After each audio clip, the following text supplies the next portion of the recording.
Firmin Viry a enflammé Paris vendredi dernier. Entouré de ses enfants et petits-enfants, à 82 ans, l'icône du Maloya a assuré le spectacle.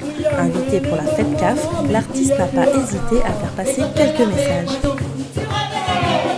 La génération qui vient va souffrir encore davantage. Mais laisse pas la main. La main dans la main, nous tous ensemble. La vie sauvage, ça désire.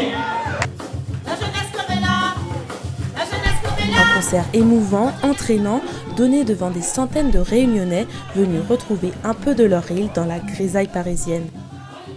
C'est le rituel, tous les ans on vient et c'est juste le plaisir de retrouver un petit peu le son, le goût et des gens qui ont les mêmes sensations que nous en vivant en France.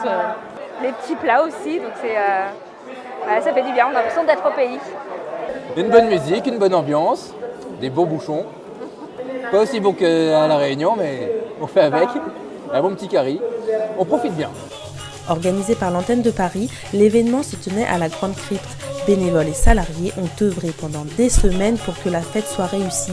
Et c'est un pari gagné, avec au programme près de 3 heures de spectacle pour commémorer l'abolition de l'esclavage.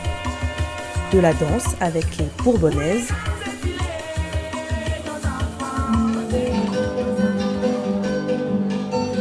surprise, le champion du monde de hip-hop, Nicolas Médéa, était aussi de la partie.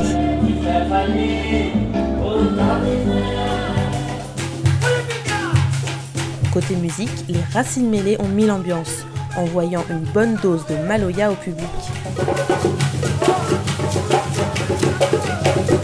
Sans Maloya, la vie, il se passe, mais il manque, ça c'est comme un curry, il manque un petit grain de piment. Voilà. Et s'il manque un petit grain de piment, il n'est pas bon. Plus tôt dans la journée, l'ambiance était plus studieuse avec un kabar la parole. L'historien Bruno Maillard est revenu sur la naissance du Maloya, rappelant ainsi le rôle des kabars à l'époque de l'esclavage. Eh bien, c'était non seulement un moyen pour les esclaves de se retrouver un peu autour de musique, de danse et de chant, mais aussi de débattre d'un certain nombre de sujets et surtout d'entretenir cette résistance. Longtemps interdit sur l'île, le Maloya est devenu en 2009 patrimoine culturel immatériel de l'humanité.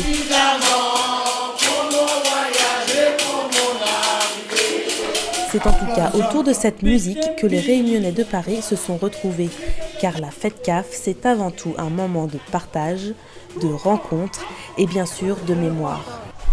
Pour prolonger les festivités, rendez-vous le 20 décembre à l'antenne de Paris pour la réunion sous haute table.